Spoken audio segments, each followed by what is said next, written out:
Yeah, I heard every one of those comments that said my post would ride on my DIY pole barn I built last year. And because everybody freaked out online, I found a solution that's just stupid cheap. I'm also super excited to show you how I'm gonna put concrete in the holes with now these protected posts. And it's all next on HomePro Hero.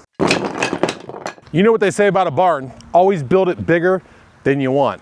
I should have taken that advice. We're adding a 10x24 lean-to on the other side of the garage door there. It's gonna house my mower, my tractor, my grader box, and hopefully my wood splitter.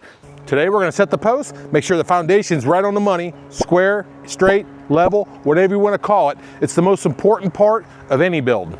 I got blasted on rot protection on my DIY pole barn. This might be the reason why. It's where the ground and the air meet. That's where water sits. That rots wood, supposedly. If your barn's up out of the ground, it's not an issue. If your barn's low in the ground and there's a pool of water around it, you probably got bigger problems than just rot on your post in 50 years. The Flex Seal's gonna protect that critical area where that ground and that air actually meet. Sure, you could spend $100 per sleeve or grab this Flex Seal and call it done. Seals out air, moisture, and forms a waterproof barrier for $3 a post. Perfect solution. So my holes are gonna be about 3 feet deep. I'm gonna come up from the bottom of the post 2.5 feet, so 30 inches. And I'm gonna go about 6 inches above 3 feet. That will cover that critical area we just talked about. So I got this 1 foot section right here. That's gonna be protected by the Flex Seal. I'm probably gonna do the end of the bottom of the post too. That way it sits on that gravel bed and the Flex Seal's there. We should be good to go so there's no wickering if there's any water in the hole. What do you think? Is it gonna work? Let me know in the comments. I'm curious to see what everyone else thinks. I guess we'll find out in 50 years. Here's the thing. I don't think protection is needed on posts. A lot of posts are still standing after 100 years.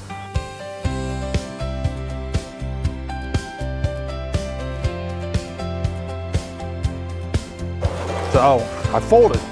I went with post protection, guys. Hope everyone's happy that didn't like me not doing that. Let's let these dry overnight for about 12 hours. Got the guy coming in the morning to drill the holes for me. So I came out, quickly ran some lines to get the ballpark area where the post will be sitting. That way I can run the true lines today, go ahead and set the post, and keep everything rolling without having to wait for someone to drill the holes. And there's certain things you pay for and certain things you don't pay for, and digging holes is one of those things you always pay for. $50 a hole, you can't beat it. Let me show you what that looks like. Here's the corner. Got a middle here. The third hole, which is the pane, and then the fourth hole. I use SketchUp to lay out the barn. That way I could build it easily when I'm out in the field. I did the same thing with the lean-to. That's what this is gonna look like right here. Now you can see I'm coming off of 2 posts on this building. The back post will come straight across the back of the barn. Now I know I'm losing 8 foot of space by offsetting the back. That's fine. Cosmetics are more important to me than the space that I really don't need. And in all honesty, if I really needed that much more room, I would simply add on to the back. And it starts with being square, coming off the original 28x32 pole barn. Let's go and get the line, the stakes out, and let's get it set. So we're in the back of the building now, and all I did was put a screw on this back post right here, this back corner post. And what I'm gonna do is I ran a line all the way down across my existing hole that they drilled yesterday. All I'm gonna do is make sure that the line is coming off equal with this side of the square. It's just kind of a ballpark at this point. You can see I'm way too tight because the line actually goes above my square here. So I need to go that way. Kind of a back and forth cat and mouse game here. Now you could do the 3-4-5 method if you want here, but honestly, as long as you get in the ballpark with the square, I will take the diagonal measurements and we'll find out exactly if it's square or not. Okay, now we'll check it. And close enough for now. Yeah, it's pretty good actually. So we got this line set. It should be perfectly straight with the back of the barn. Let's double check, eyeball it. It looks pretty good. That one's set. Let's go get the front one. So you can see I can put a screw right there in the front part of that post. I ran a line with a stake back this way, and now we just gotta see if we're coming square off the building, just like we did in the back. Pretty good right there. All right, since this line's actually set and that line, all we gotta do is run a line this way now, and that's pretty simple. We're just gonna measure out 10 foot, put 2 stakes the opposite way, and then connect the dots. Because of our lean-to is only 10 foot out, we don't want to exceed 10 foot with the post. 10 foot, the stake's right on 10 foot. Okay, then all we're gonna do is, so we just pull this line. There we go, there's the outside of the barn. Then we're gonna mark those 8 foot on center posts. So we'll go from the end, about right there. We'll just ballpark it. That's where my center post needs to be. 16. Good. Close enough. Middle ones don't matter as long as they're straight, level, and in line. All right, let's add the gravel. Okay, here comes the sucky part. Time to put the post in the ground, right? This thing's weigh a ton. Gravel's all patted down, ready to rock.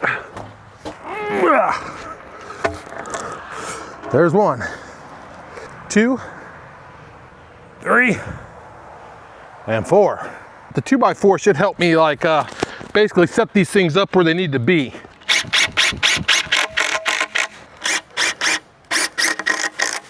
Okay, so now we got our helpers in place. Let's try and wiggle this thing to get it in the ballpark so we can get 290s on it. Should I use this Huepar laser? It's kind of nice because it's got a feature on it that actually tones when you're at 90 degrees. Perfect. 89.9, 90 right there. Look down at the line. Look like we're just a tad bit off. We're not touching it. It's perfect. That one's set. Let's move to the next one, and the next one, and the next one. Everybody's gonna say, just pour it dry. And you can. Once you see this mud mixer work, you'll never go back. You can actually twist it, drop the nozzle down. Super cool. All it needs is water and electricity. And we're ready to pour. Look at that. So cool. Let's go get the 600 pounds of concrete I bought. Broke my truck. Concrete weighs a ton. Okay, here we go. First bag goes in dry at the top. It's wet at the bottom. Look at that. Yeah, don't breathe that stuff in. Breaks the bag for you and everything. I think I can get 3 of them in there. There's 2. Super nice that you can just break that bag. That's half the battle is getting these bags open sometimes. 3 80 pounds, so I got 240 pounds of concrete in here. This will be fun. I'm gonna get the chute a little bit wet here. All right, should be ready to rock. Fire up the mud mixer. I'm just gonna take it to the black Flex Seal. Flex Seal stuff looks perfect. I'll tell you one thing, it's super rubbery, pretty firm. All right. I want to be a little thicker, definitely a little runny. All right, there we go. Now we're thickening it up. Check that out. Is that cool or what? Comes out quick. It doesn't seem like it, boy. It comes hauling out. Make sure we stay right on those lines because we already know we got the post in place. Keep it level on it. Should be all right. Yeah, we're fine. Right on the money. Everything's going pretty smooth. See, 160 pounds. There we go. Now we're gonna top it off with some firm. I can hear it working a little harder now. About 25%. Yeah, that's what we want. It's definitely gotten firmer. Perfect. Look at that. All right, next hole. God, it's so easy. That's super cool. Now watch this, how portable it is. All right, here we go. Next hole. And all I gotta do is get more dry. I think I got my water kind of dialed in pretty good. We'll check the level on the post before we go any farther. All right, let's fire up the mud mixer. Whoever made this mud mixer, genius, in my opinion. What genius. This thing's just something else. Yeah, you got a dial up here at the top. You control how much water you want in it. You can hear the noise if it gets dry or not. I want it kind of stiff, like I said. Pretty cool. Here's the nozzle, the water. Coming out perfect. It's too easy. Too easy. Too easy, come on now. Said you can rent these at the rental store, or you can buy one. Yeah, that's a pretty good consistency right there. You want to stop it right before it gets empty. Boom. And no problem, we'll swivel to the front. Get her lined up. The only bad thing about concrete, it definitely makes a mess out of you. Obviously. Picks up right where it left off, it's crazy.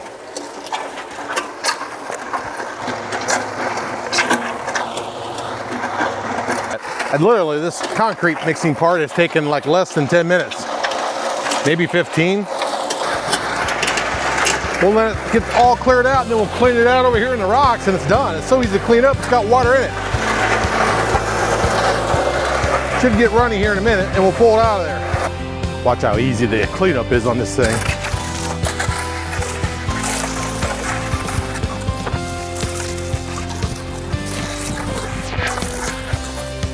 We're gonna lock it all in with gravel up to the Flex Seal mark, and that protects our post from rotting, right?